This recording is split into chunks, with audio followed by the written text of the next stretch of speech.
Back with us now, Congressman Byron Donalds from House Oversight. Congressman, we've got new details. These are bombshells. China paying millions of dollars for the Biden family brand. And Just the News reporting, the FBI did have text messages that show Hunter Biden in 2015, during the Obama White House, worked with China to buy U.S. oil and gas assets. What do you think of this story? This is just more fuel to the proverbial fire. This is what we've all been knowing, is that Hunter Biden was the bag man for Joe Biden. Everybody needs to dismiss this stuff that, oh, he just cares about his son, or even that Hunter was smoking crack, which is a terrible thing to do, and he was. The truth is that Hunter Biden is a bag man. His job was to help sell the brand, as Devon Archer testified to. Sell the brand, which is access to Joe Biden. And through that brand, the Biden family would make millions of dollars. And by the way, America, they would conceal that money from the American people because they would route that money through 20 different shell companies and LLCs, all for the benefit of the Bidens to get rich. And by the way, I don't think the Bidens paid their fair share either. But this is affecting U.S. foreign policy, Congressman, right? I mean, so U.S.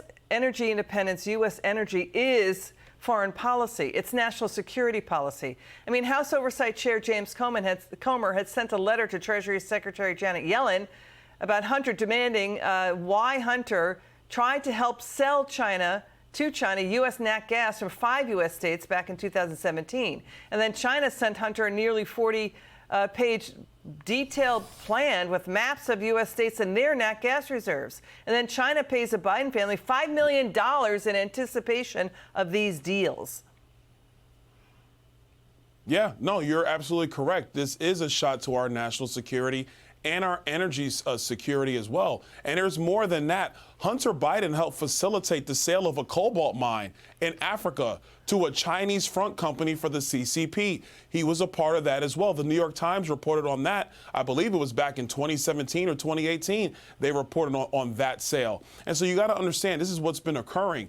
Last piece of this is, what has Joe Biden's energy plan been?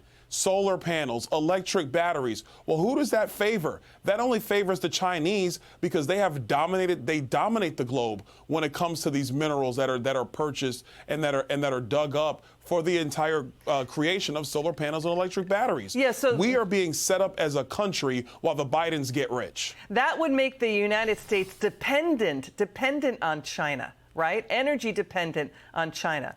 That's one part of it. Also, you know, the Devon Archer testimony, basically, he was saying that Hunter and Devon Archer were working with Burisma to help Ukraine become energy independent.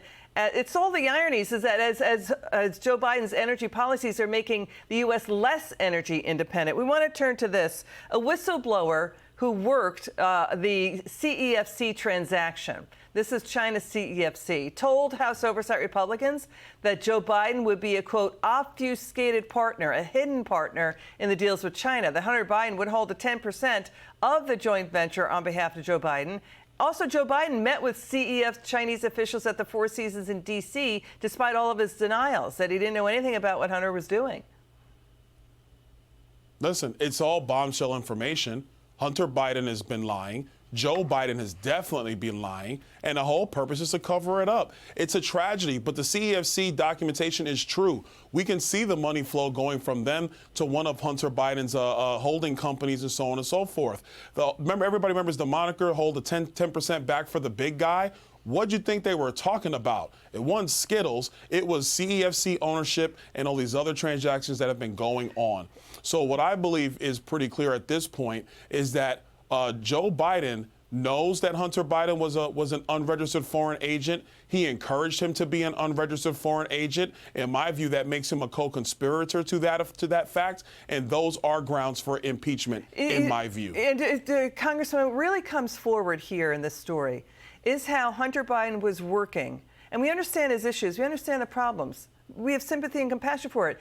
But you do not put a for sale sign on the White House. You do not try to deflect and distract from what you are doing in your own corruption scandal by trying to play on the sympathies of the United States, Congressman, because Hunter Biden was working with corrupt officials in Ukraine. in China.